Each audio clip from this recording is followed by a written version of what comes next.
समांतर क्रम संयोजन में पहले आप शुरुआत कहाँ से करेंगे कि यहाँ से लिखेंगे कि समांतर क्रम संयोजन में प्रतिरोधों को हम इस प्रकार जोड़ते हैं कि देखिए यहाँ पे प्रत्येक प्रतिरोध का पहला सिरा एक बिंदु से, ठीक है, और दूसरा सिरा दूसरे बिंदु से जुड़ा, ठीक है ना। तो हम कौन सा संयोजन कहेंगे? समांतर क्रम संयोजन, ठीक है।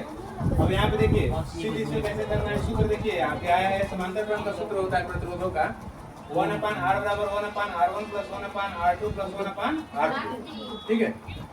यहाँ पे सूत्र है कि आप लिखेंगे कि सिद्ध करने में कि माना तीन प्रतिरोध R1 R2 और R3 समांतर क्रम में जुड़े हैं। देखिए जुड़े हैं R1 R2 और R3 तथा इन उसमें प्रवाहित धारा क्या है? क्रमशः I1 I2 और I3। धारा समांतर क्रम में प्रतिरोध में धारा अलग अलग होती है, ठीक है ना।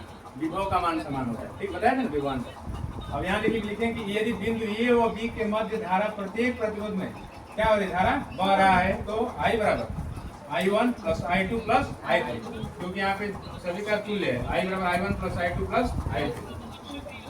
अब लिखेंगे कि यदि ए और बी के मध्य विभवांतर कितना है? भी है। देखिए ये बिंदु और बी बिंदु के मध्य विभवांतर क्या है? भी है। विभवांतर का मान नहीं बदल रहा है, विभव का मान, ठीक है।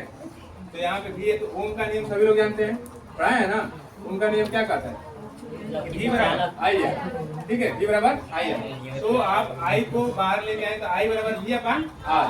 जब I बराबर V अपान R है तो यहाँ पे I का मान है धारा प्रत्येक प्रतिरोध में अलग अलग है। R भी दोनों देखिए बदल रहा है, प्रतिरोध और धारा बदल रही है ना, लेकिन विभवांतर नहीं बदल, इसको छोड़ दीजिए।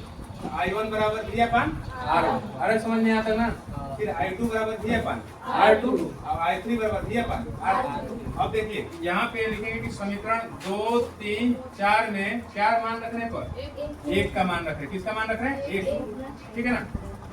2, 3, 4 का मान किसमें रखना है? एक में। तो एक में रखिए I1 की जगह I2 की जगह और I3 की जगह रखे। तो I बराबर V अपान R1 V अपान R2 V अपान R3। तो फिर चूंकि I बराबर V अपान R है तो I की जगह पर क्या रख दिए हैं? V अपान R। तो जब V अपान R1 प्लस V अपान R2 प्लस V अपान R3, इतना तक समझ में आया? अब कामन किसको हम ले सकते हैं? V को कामन लेंगे। तो जब V को कामन लेंगे तो देखिए कामन लिए तो V से V क्या हो गया? कट गया। जब V से V कट गया तो देखिए 1/r बराबर 1/r1 plus 1/r2 plus 1/r3 हो गया, ठीक है। ये आप